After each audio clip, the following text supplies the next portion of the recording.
Welcome to our channel Bible Vibes. Today Bible verse in Tamil.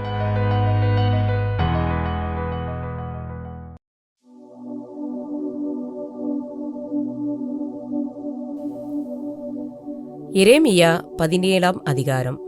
வசனங்கள் 5 முதல் 13 வரை.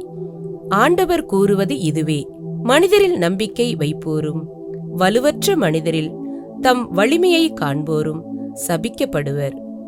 அவர்கள் பாலை நிலத்து புதர் செடிக்கு ஒப்பாவர்.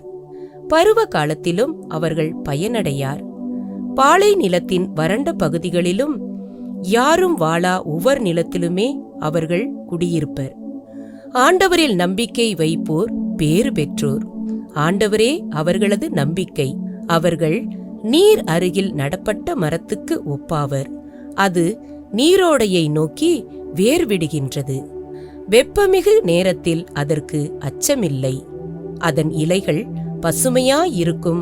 வறட்சிமிகு ஆண்டிலும் அதற்கு கவலை இராது. அது எப்போதும் கனி கொடுக்கும். இதயமே அனைத்திலும் வஞ்சகம் மிக்கது. அதனை நலமாக்க முடியாது. அதனை யார்தான் புரிந்து கொள்வர்? ஆண்டவராகிய நானே இதய சிந்தனைகளை ஆய்பவர், உள்ளுணர்வுகளை சோதித்து அறிபவர்.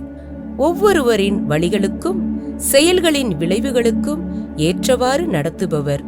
நேர்மையற்ற வழிகளில் செல்வம் சேர்ப்போர் தாம் இடாத முட்டைகளை அடைகாக்கும் கௌதாரி போன்றோர்.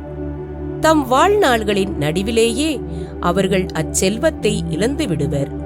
இறுதியில் அவமதிப்புக்கு உள்ளாவர். நம் திருத்தூயகம் தொடக்கத்திலிருந்தே உயர்ந்த இடத்தில் அமைந்த மாட்சிமிகு அரியணையாய் உள்ளது. ஆண்டவரே இஸ்ரவேலின் நம்பிக்கையே, உம்மை புறக்கணித்தோர் யாவரும் வெட்கமுறுவர். உம்மை விட்டு அகன்றோர் தரையில் எழுதப்பட்டோர் ஆவர். ஏனெனில் அவர்கள் வாழ்வளிக்கும் நீரூற்றாகிய ஆண்டவரை புறக்கணித்தார்கள். ஆமீன்.